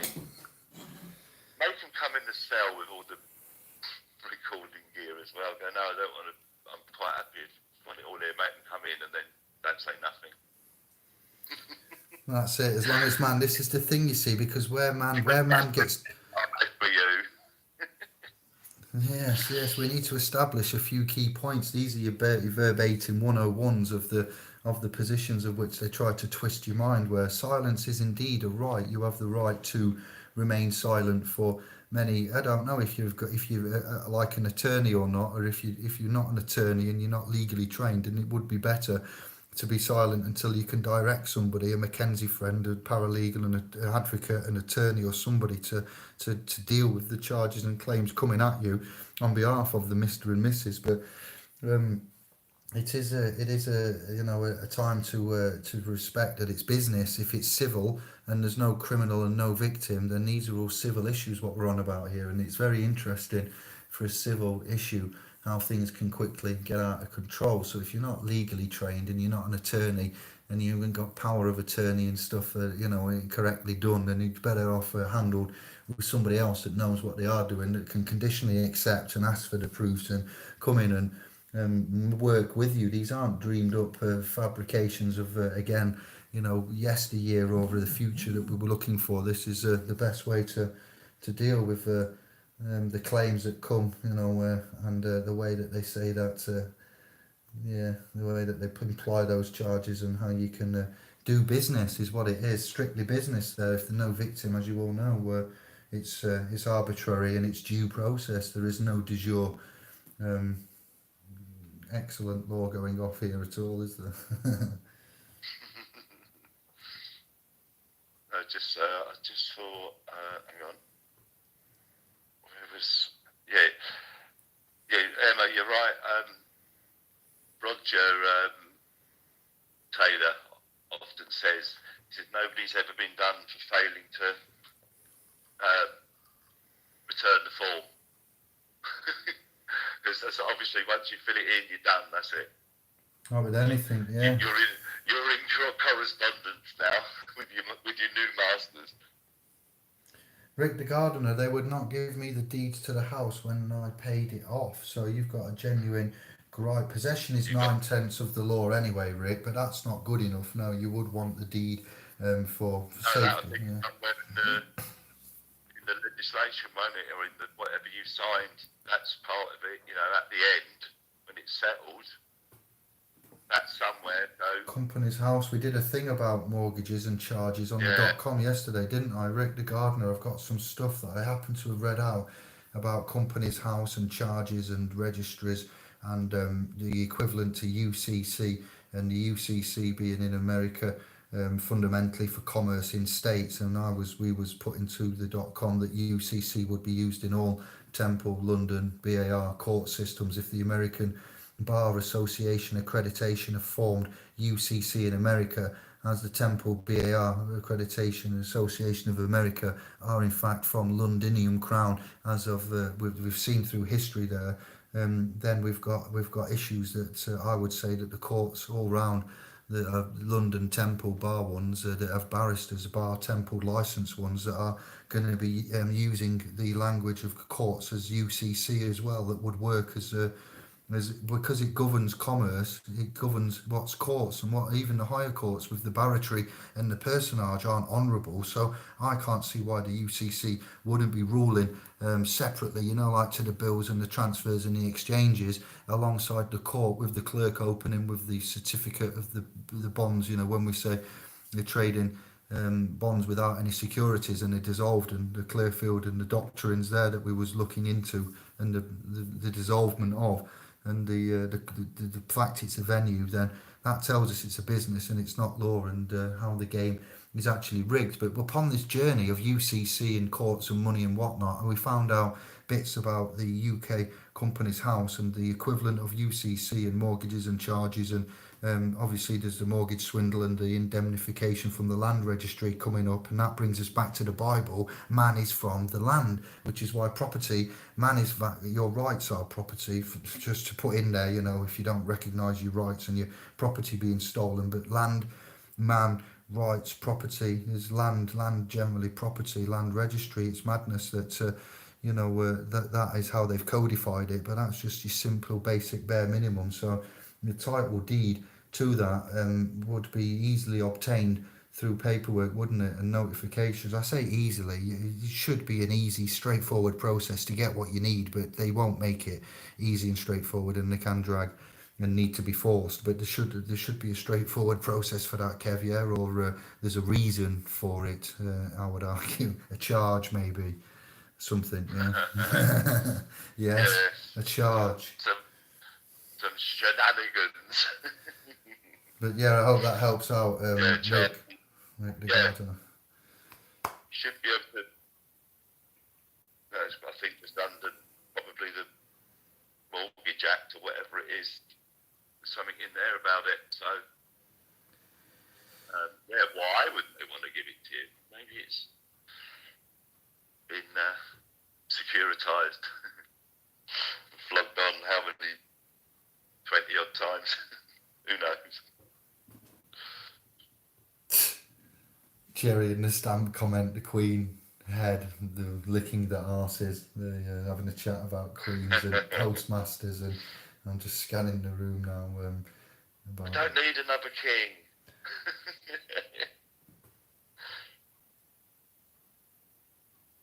what's happening there, Lisa. God's sakes. I've been posting a comment from Alex's sister, actually, post, which is quite telling. We have a new king. The Queen has gone. Well, I'd like to get some sources on that. It's all very sketchy. There is something happening. We're not idiots, and we can see the clues in plain sight. So, she's put apparently there.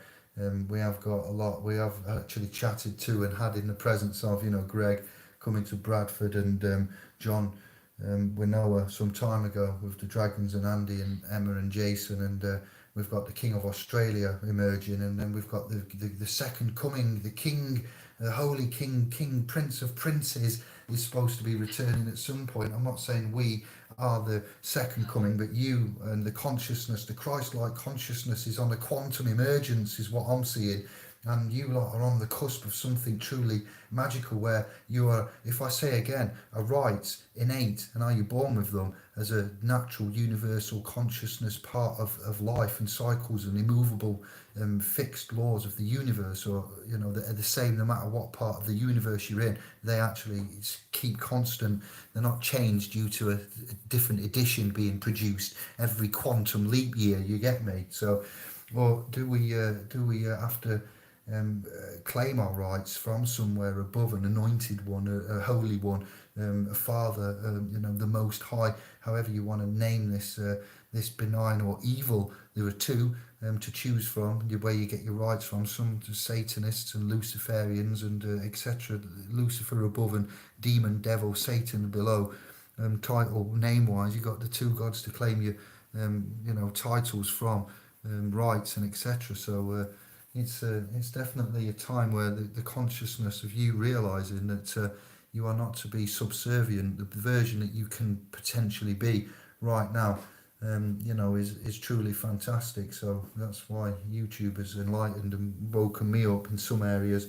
The amount of fantastic family souls, tribesman, not brothers and sisters really, because of that army reference and the dog soldiers and so forth, soldiers of war and warfare, wardrobes, getting up, putting your clothes on from your wardrobe to go to war with the K, work, walk, madness how it is. So you can all be a brilliant version of yourselves that you don't know you can be. And we've given you a lot to contemplate and put the power back in your hands if you can think and express and know. It is really half the battle of getting to where you want to get to, claiming your property back, deregistration of an iron horse, or private, lawful evidence that you own and the transaction's gone off, and even claiming your blood back, I suppose. What greater title is there to than to be back, with the claim of no legal trustee anymore or guardian, and to be back as proper mum and dad. Not only can we teach you who you are and what you are and how you are and these things, but your property, to give you your property back must be one of the greatest gifts you could ever be given. I shit you not. And that's not no big play up like, oh yeah, we're bigger than Jesus, like Lennon and that. What we're saying is, we've been ripped off, and we're here to give you back what you're having stolen from you, for whilst you're asleep, basically. So at least we speak the truth and we try. And our hearts are in the right places, is what I'm hearing, Kev, from a brother Mark today that spoke to me for an hour and so, and last week a brother called Andy. So to Mark and Andy, amongst everybody here, I've had my emails to catch up with, and I've had in-depth chats with two of them, and then both said we're kicking ass and doing well. So there's a lot of like-minded, loving consciousness out there with they're picking it up and they're using it, and you're getting strong. So for that, we've got to say thanks to you, Kev. Thanks to Graham. Nice. Yeah. Nice comments from him.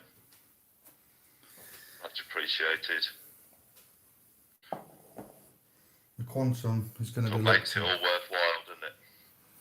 Yeah, it does indeed. The quantum is working, and it's coming out in force now. I want to look at Quinn's channel a bit more and some of his videos, and when I put some posts on, like I say, about the quantum and the language and titles and properties and rights, and we're going into another level now for the next 6 months of the year.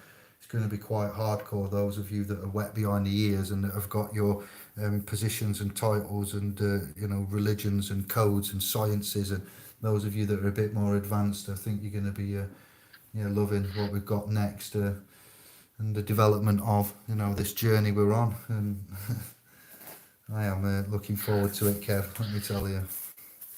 Yeah, there is a lot going on at the moment, so getting to it one thing at a time.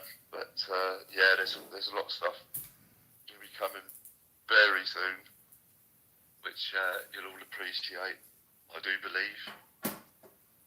I just want to say that, hi Lisa, how you doing? Hope James, hope you're all alright. Hello James, hello it's really Lisa. Nice you're in there, yeah. And said hello.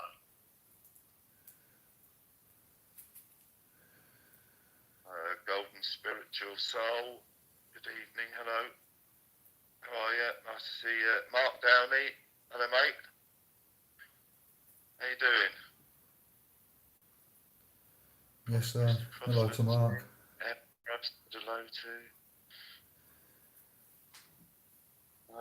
I'm sorry if I've missed anybody, I'm trying not to. Quinn, I've said hello to. Oh, Blue Moon Disciple evening. Rick I've mentioned. Sorry mate, I'm just having a quick look to see who's... No, it's good, yeah, it's good. It's all cool. Anybody I'd like to try when you shut up and I can have a word, like to say hello. Yeah, it's been a while, got to get it out. I know, Dave. The tip of the iceberg amongst the quantum language and the positions of the new Bible, because they are new kind of for us to be contemplating. There's not many chirping on the same wavelengths we chirp on. So the next bit will be the international covenants of all of the human rights and the treaties of, is it Verona? I'm going to say Maastricht, but that's totally different, wrong. But treaties of importance to go alongside with the human rights. So once we've got these documents, notices, proclamations, provisions asked for rendering of surnames too, giving to Caesar back the arms, the war that we're at with the commercial, leaving of the post, the spiritual post, if you like, not the bedpost, not the military post, but the post of where we was at between 0 and 18 legal age, and then going back to, that's looking very, very strong. Like the spelling of principle was brought back to me just randomly Yeah, again. That's important in itself when you're doing stuff like this. Yeah, yeah, that's a good little revelation there a few days ago. Brilliant. it's all important. Got to be Fair word play. perfect. Yeah, and we got some. Go on, bro. I'm laughing about Lisa there. That's all in here talking. Lisa's going, yeah, I'm dealing with bears at the moment. It's surreal, isn't it? Oh, Brilliant. Fair play. I see that moose going through the other week. wow. Yeah, bears. Deal with it. Real. Leave some honey out. They're like picnic baskets, I Real think. people got it hard. Leave them picnic baskets with honey in. That's what Yeah.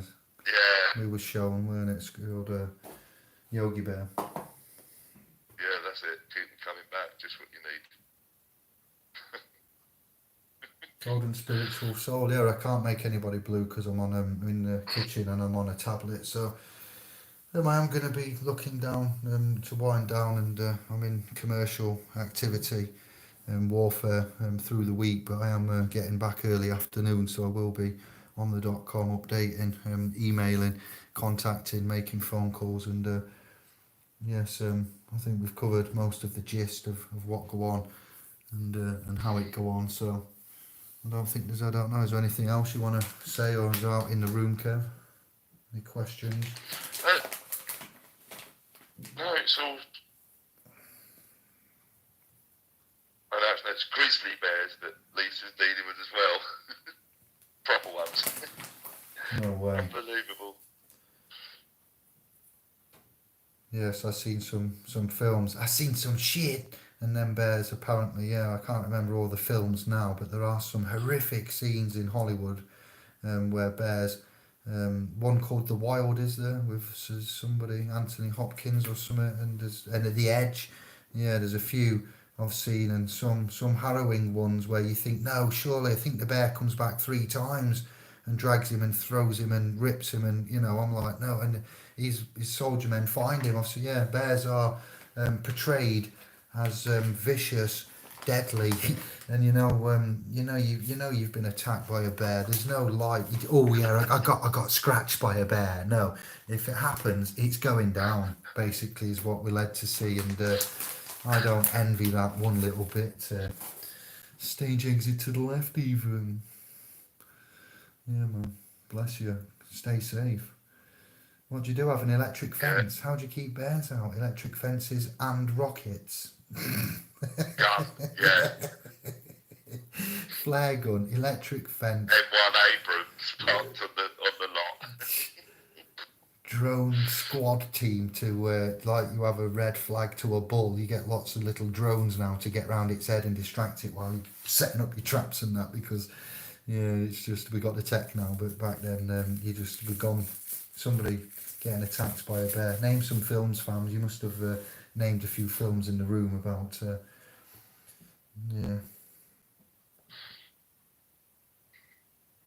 Anders. We need to say Anders some love. He's not been very well. He hasn't got COVID or the whatever else it's called now. I forget. It's a corona. But he's had a spate of ill health. So I forgot to say last video. I put a post up. Some of you noticed the post of Brother Gansters. He's on the repair. Yeah, man. Nothing serious. Yeah, it is serious. Yeah, quite very serious. Life and death serious it was. So he's got better. Yeah. Too much GANs. I hear what you say. Nothing to do with GANs. Nothing to do with GANs or the technology of. He'll probably tell you when he comes back, bouncing back. But he's been a bit quiet this week. I haven't got an update. He did try and ring me. I've missed it. and I will message him tomorrow saying what go on. See him when he's free, but I'm leaving him because he might need time to repair. Yeah, absolutely.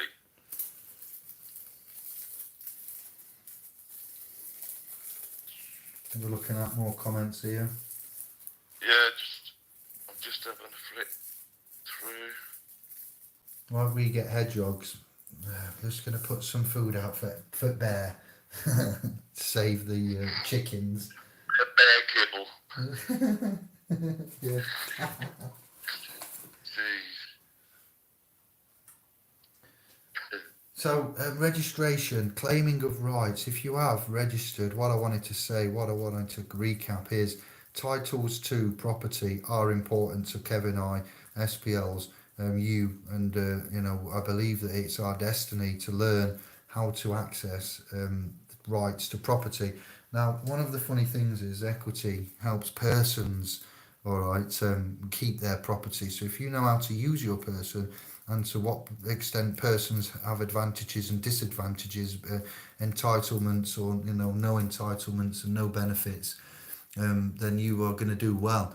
Now you've got also access to rights without using persons, because who's to say in the grand scheme of things that this totalitarian Roman Club of Rome language and implied meaning definitions etymology is the only language and the only say so, because we've got Latin in the mix from the church, we've got Babel, we've got legalese, we've got the syntax, correct sentence structure, grammar now, and then we've got other such languages that are rolling around in the mix. So we need to know that you can have you can claim your property to whom in several different languages, which is again why the UCC came up, because we would recognise the court and its language of New Times Roman font and spacing, and that character style of the lettering and the paper and the A4 military and all of that format that's followed and adhered to. But we're not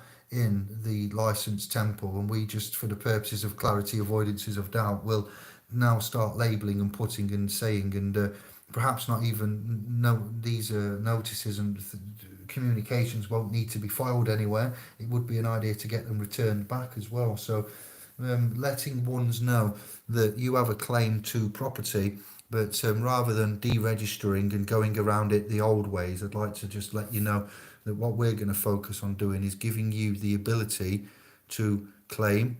When we say always make a claim and not a complaint and so forth, then all you do is recorrect a misconstrued type of a relationship. I'll make it easy and not use the words of many. And then that relationship, once recorrected, of the misconstrued, constructed. That's why the Magna Carta, if you think about it, it wasn't sat down with three parties and made together. It was put on somebody at force by a collection of two other parties, and on a third party, the king, out of duress. So it was a constructed agreement that the king didn't have any input or any meeting of the mind to construct. So it wasn't equally constructed, but it was constructed in a way with the people and the barons and the king. Okay, so the people and the barons may have organised something, but the king had nothing to do with it. A bit like a bank loan, where the king may go in for a bank loan, but still, the king's skin is going in for a bank loan, and the people and the barons are behind the other side at the bank, and they construct the agreement, much like the Magna Carta, pass it through the window and say, sign there, king, and you will get your loan. Sign there, king, and you will keep your life. So it was a constructed agreement, which is what you find in places, which is the governance and ways of which we've found with the trust and the equity. So you can reclaim, in effect, deregister by claiming the correct titles back to property. And if you look in the rulings of their system, one of the main ways to claim titles, property is yours, is lawful ways.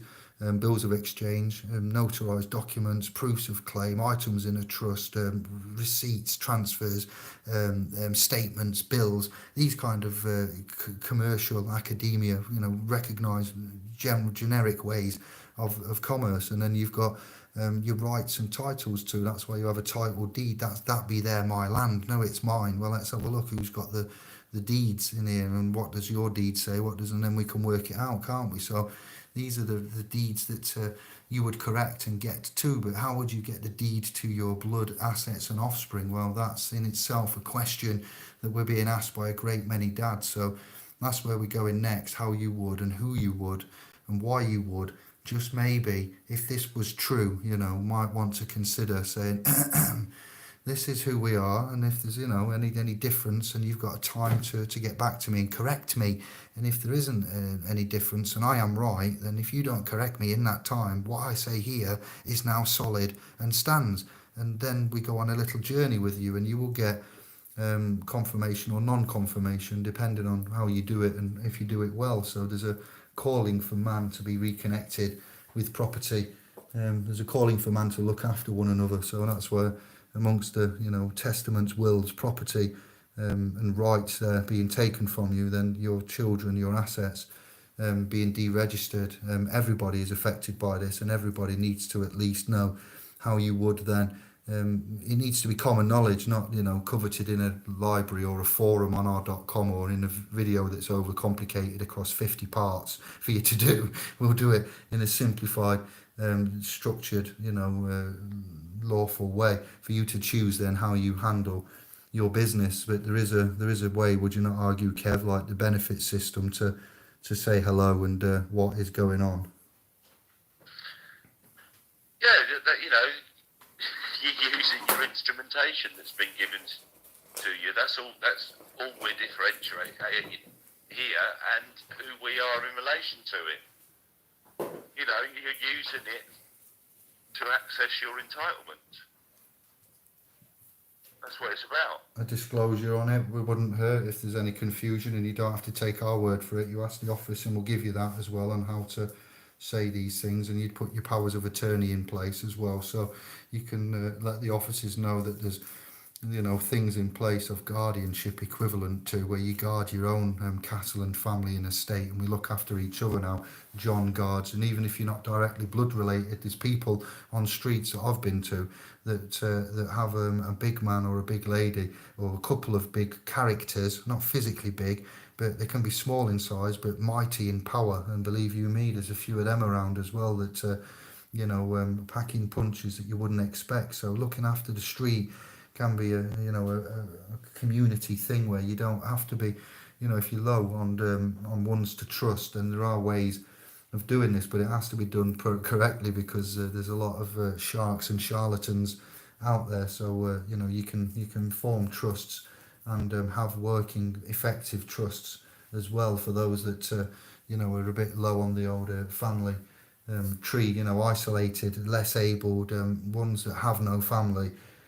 Everybody can be included as a way out for many of us. But these instruments and documents need to be looked at for claiming back the right title to your property, and that should be simply done for the assets of what dads and others are asking us, because the legal system doesn't set it up fairly. And let's face it, mum and dad do a 50% job in the bedroom dance, but then mum does the work carrying and giving the time and love to the food, and then having ultimately to go through labour and the delivery of the product, the conception and the birth, the borning day.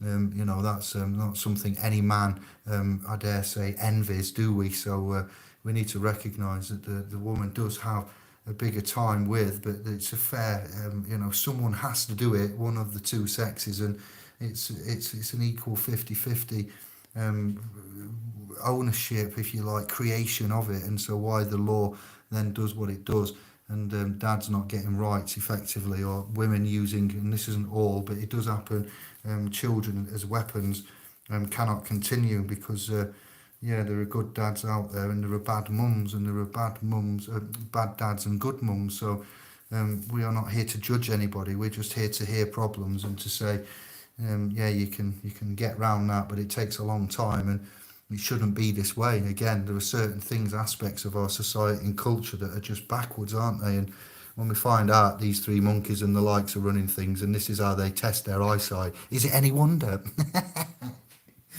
Sorry. Oh wow. Sorry. Just end on a light bit again. Mental. Just amazes you, Because, as I say, if you think about it, the Tories, they're not speaking to the working class, right? They're not, even though a lot of them probably voted for last time. So if they think that they're going to get that past their sort of middle class, upper class, then what are these people like? It's unbelievable. It's so bad. Right back to where we started.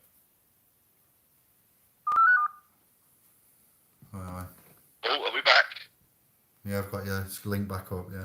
Yeah, dropped out for a sec there.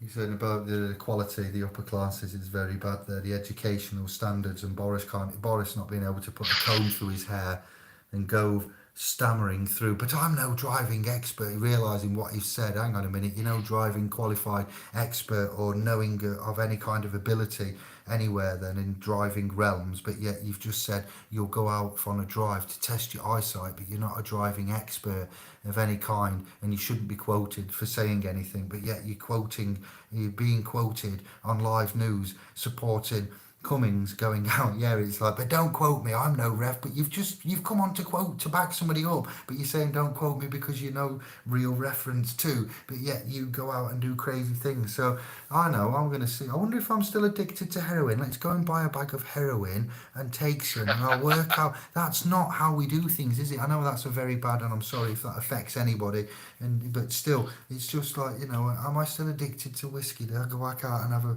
no, because you find out that you are, and then your life goes downhill from that point onwards again. And you find out you are. It's just madness, isn't it? And they say we need to be policed and follow the policy. People like that need to follow policy. If your eyes are bad, mate, don't get in the car. I feel like Ricky Gervais, kind of a bit of a smuggy little Ricky Gervais moment there. If you could make that into a, smug little comeback. Let me scan Yeah, they're all puppets, mate. They don't run, Mark. They're all puppets, mate. Doesn't matter what side they're on. They don't run the country. That's just there to distract everybody. You know who it's all run by the corps. That's just there to give you people, the idiots, the illusion of choice. Doesn't matter who's in, left, right, two wings of the same bird. That's why nothing ever changes.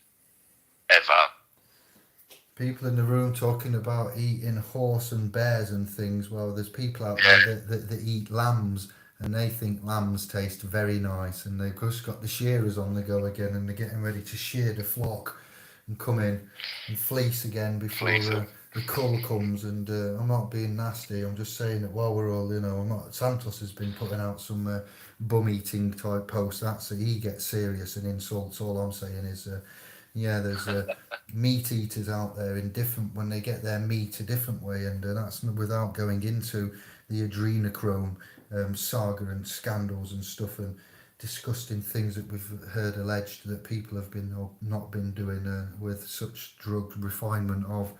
That's something I didn't want to touch upon, but sorry. Yeah. There it is. Yeah, how they get their highs and kicks. Yeah, money is when you've got that much money in. Yeah. Yeah, they're welcome to it, weirdos.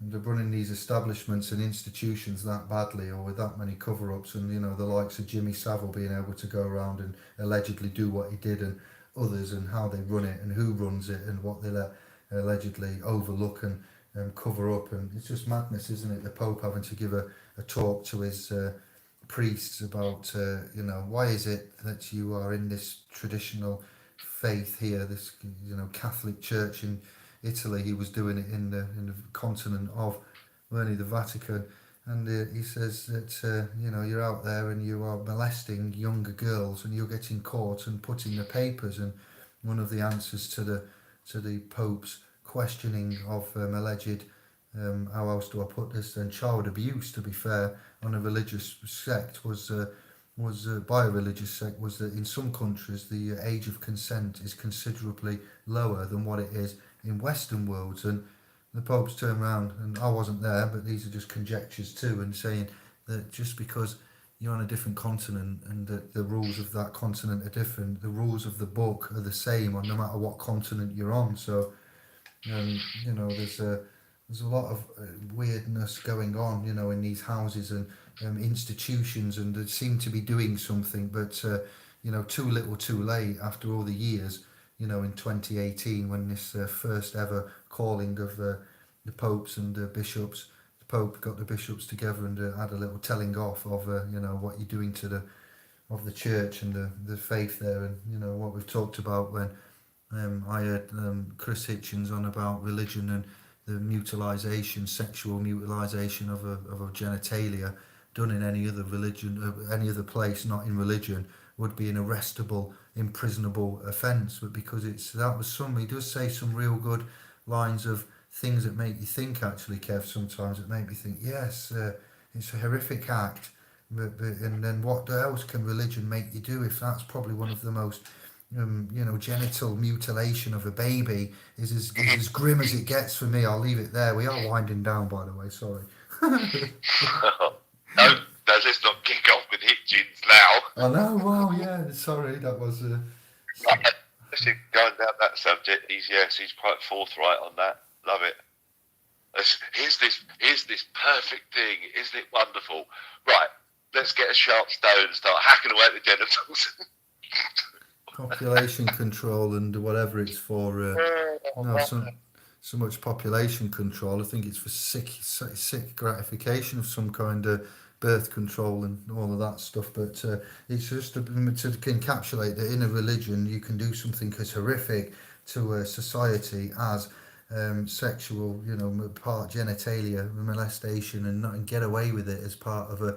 And that's the key point of religion. That's as much as bad as a picture that we can, as a bloody picture that man can paint. That in other, and that's Hitchens that I'm quoting. He makes you think like certain bits. I'm like, out of an hour, 10 minutes might stick in my head, and I think I'll have to say that to the scribes and say that, you know, when we look at this, what else can religion make you do?